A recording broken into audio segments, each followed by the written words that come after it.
Assalamualaikum warahmatullahi wabarakatuh. Apa kabar sahabatku dan saudara-saudaraku? Ini hadir lagi channel Kobi Mandiri akan mereview tentang pedang Sedayu atau Empu Pangeran Sedayu. Pangeran Empu Sedayu yang dulunya sebelum diangkat menjadi menantu dari Raja Majapahit, yaitu yang bernama Ki Supasakti. Setelah beliau dinikahkan oleh putri Raja Majapahit, karena memiliki jasa bisa mengembalikan pusaka Majapahit, maka dihadiahi atau dikawinkan dengan putri dari seorang raja. Dari salah satu karya Empu Supa, yaitu Pangeran Sedayu, karena beliau ini memimpin salah satu kerajaan Sedayu atau Kabupaten Sedayu, yaitu pedang Sedayu.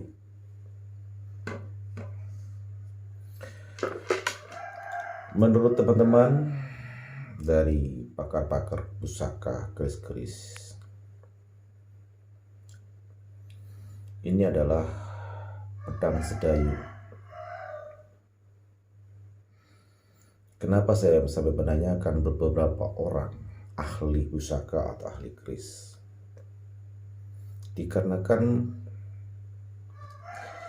pedang ini saya dapat di dalam pohon kayu nagasari.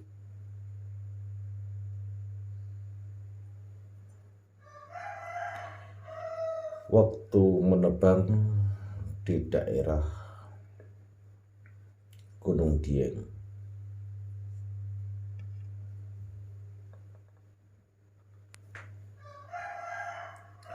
Di dalam kayu nagasari, waktu dibelah, saya temukan pusaka ini. Atau teman saya sebenarnya, tepatnya teman saya yang menemukan pedang ini. Sama teman saya dikasihkan ke saya, dibagi ke saya. Setelah saya bersihkan,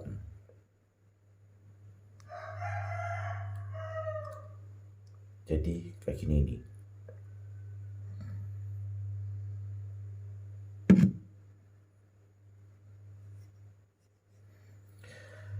Berapa kali saya tayuh atau saya minta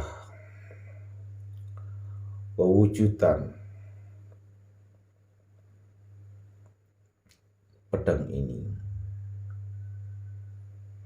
yaitu yang keluar sebuah naga. Naganya hitam, 2.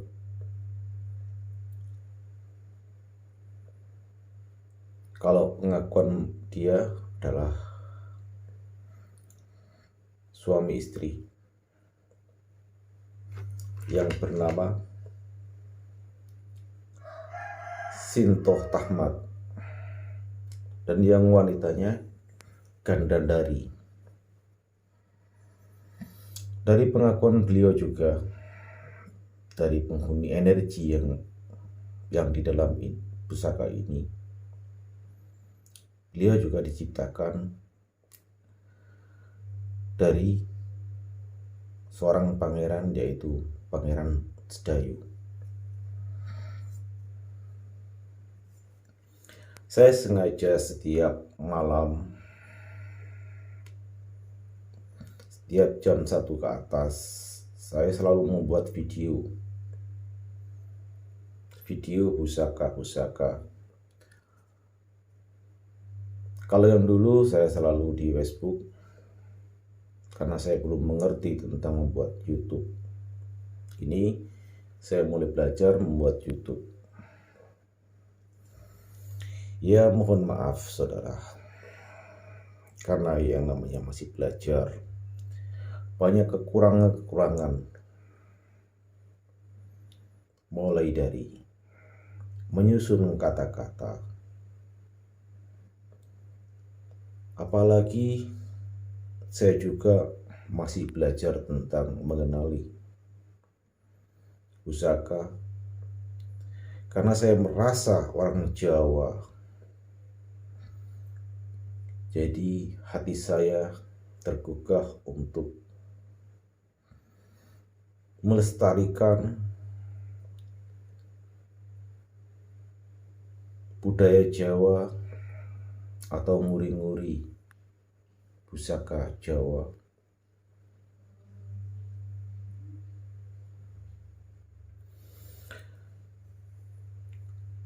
Saya bukan salah satu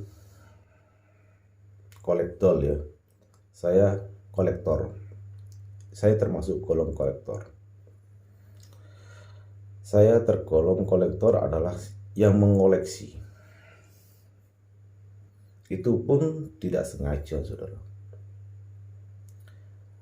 Dari berapa orang, dari berapa pusaka saya, bahkan hampir 90% pusaka yang ada di rumah saya, itu adalah dapat dikasih secara gaib dan secara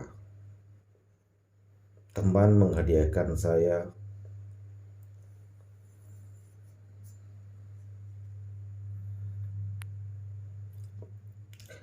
pusaka ini. Saya dapat dari Pemalang. Waktu itu saya membeli kayu di Pemalang, tepatnya teman sekaligus ayah saudara dengan saya, namanya Jalal. Dikasih pusaka ini karena di kayu ini, pedang ini ada di kayu yang saya beli.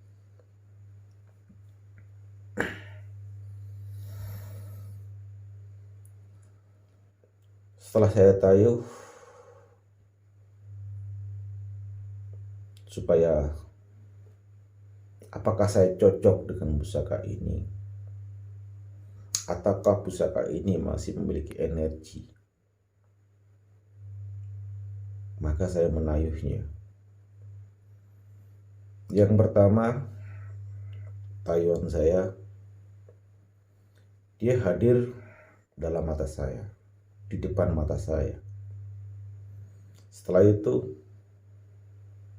saya istirahat, dia hadir dalam mimpi saya. Maka pusaka ini saya rawat dengan baik. Saya buatkan gagang, karena waktu kita dapat tidak ada gagangnya, saya buat gagang dari tanduk rusa. Dan rangkanya kita buat dari nogosari, karena saya dapatnya di pohon nogosari. Kebetulan saya bukan pengrajin keris atau pengrajin besi. Saya adalah pengrajin kayu, batu, dan tulang yang dibuat untuk bahan alat hitung, yaitu yang dinamakan tasbih, gelang untuk aksesoris, pipa rokok, dari berbagai macam.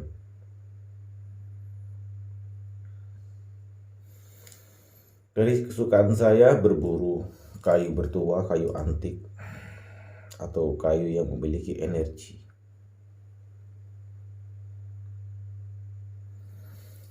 Mungkin sahabatku ingin mengetahui gimana cara mengetes atau mendeteksi energi dari sebilah pusaka yang Anda miliki.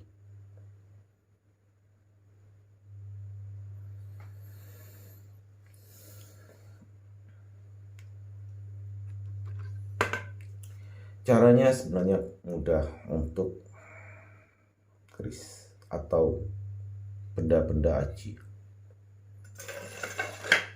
Cara membukanya dari awal kita harus dari di depan pas menutupi hidung, kita tarik rangkanya. Nah, kalau berdekat antara besi dan jidat ini, batuk, ya maksudnya batuk kepala gini. Bila pusaka ini memiliki energi, maka seakan-akan ada magnet yang masuk dalam pori-pori otak kita. Terkadang orang juga, teman-teman saya juga mendeteksi bila ada energinya pusaka itu, taruh di sebelah kuping kanan. Bila ada rasa dingin atau panas, atau kayak ada tersetrum, atau ada energi, istilahnya kayak ada magnetnya, seakan-akan jalan di urat saraf kita, semakin kuat energi yang ada pada pusaka, maka semakin kuat daya magnetnya.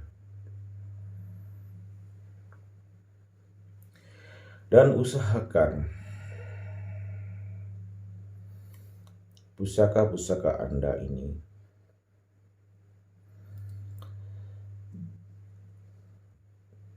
diukup dengan asap wangian atau bakaran dupa, bakaran kemenyan, atau dari tanggi, atau dari mandat yang menurut Anda baik dan menurut Anda wangi.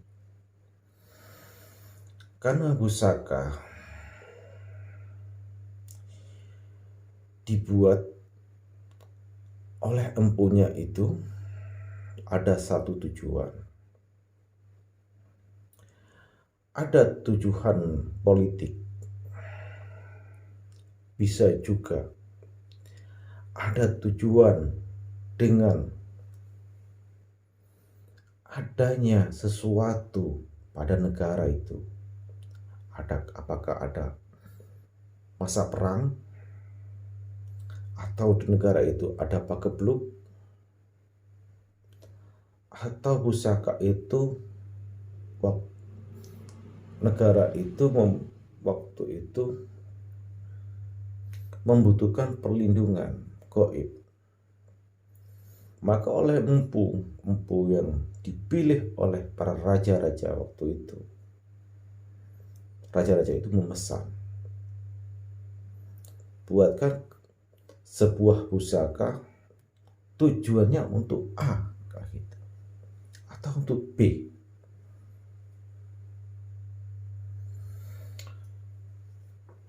Supaya kita merawat ini tidak gagal paham. Karena setiap pusaka yang kuno atau lawasan pasti memiliki daya magnet atau daya energi yang sangat kuat. Karena empu yang membuat dengan memakai mantra sesuai tujuannya dan memasukkan energi gaib yang dia miliki atau yang diserap bumi itu sesuai kebutuhan waktu beliau menerima pesanan pusaka itu. Sahabat Kupe,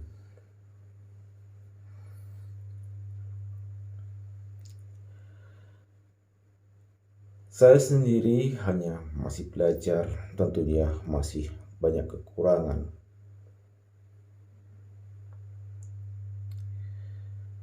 Mohon maaf apabila saya lancang atau ada salah dari keterangan-keterangan tentang energi pusaka.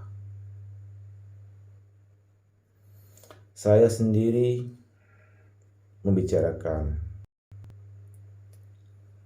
apa yang saya lihat dan apa yang saya dengar. Dan saya sendiri tidak mau berkata atau bicara, hanya salah satu dari cerita.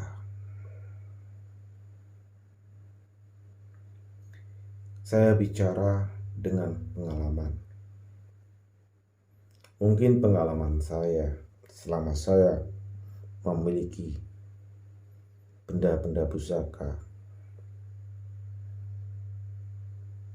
Inilah yang terjadi. Sahabat Kupi,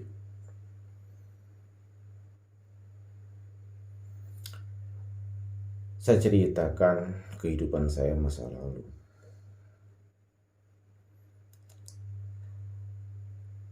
Dulu saya adalah orang miskin yang tak memiliki apa-apa. Rumah pun tak punya. Jangankan untuk makan besok, untuk makan hari ini aja. Dulu saya serba sulit.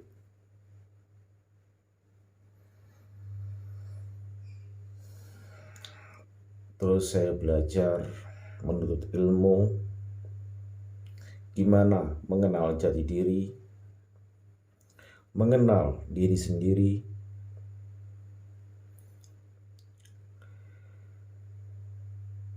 pelan-pelan, perlahan-lahan Allah memberikan rezeki kepada saya atau menitipkan rezeki kepada saya. Dan semoga dengan adanya titipan Allah, titipan harta dan ilmu ini,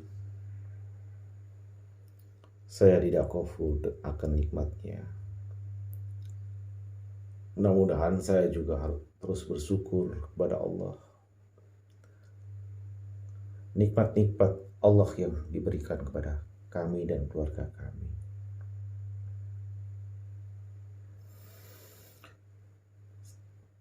Semakin rezeki yang banyak,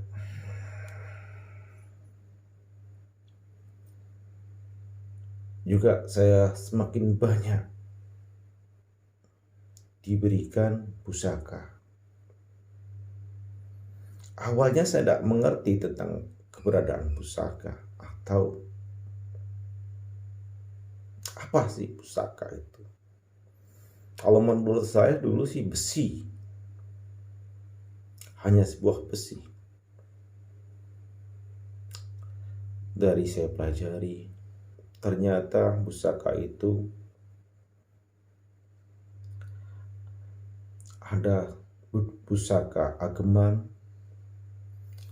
ada pusaka koleksi, ada juga pusaka untuk berperang. Kalau untuk berperang, pusaka itu memiliki aura yang panas. Tentunya besinya sangat kuat, tajam,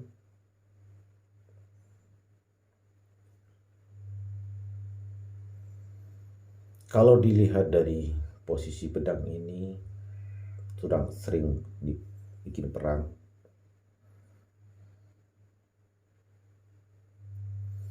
Kalau dilihat dari aura pusaka ini, sudah sering minum darah.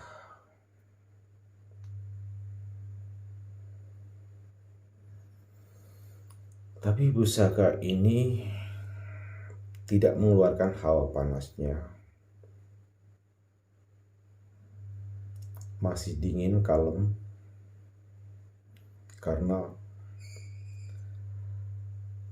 Shinto atau Kanandari orangnya pendiam, makhluknya pendiam.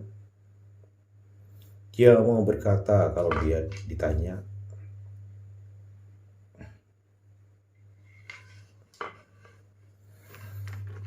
Dia juga tidak mau menunjukkan jati dirinya, siapa beliau. Dia hanya mengenalkan namanya aja, siapa beliau. Hanya sebuah hewan, sebuah ular naga yang punya nama yang santu, nama Shinto Tahmat, yang satu Dewi Kadandari.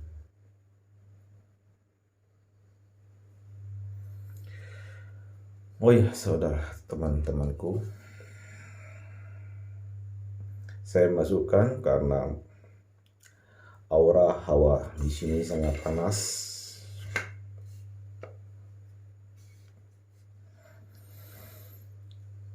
Jangan lupa kritik dan komennya atau di-share ke akun Anda, dan jangan lupa di-subscribe supaya terus mengikuti video-video berikutnya tentang pusaka-pusaka maupun tentang kerajinan, seputar kerajinan.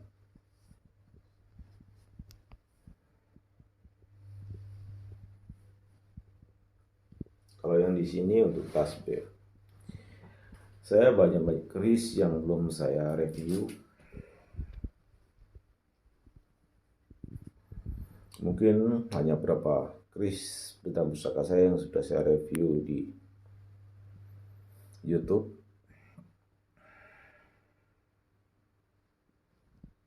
Ya, terima kasih. Salam budaya. Rahayu, rahayu, rahayu. Om Shanti. Assalamualaikum warahmatullahi wabarakatuh.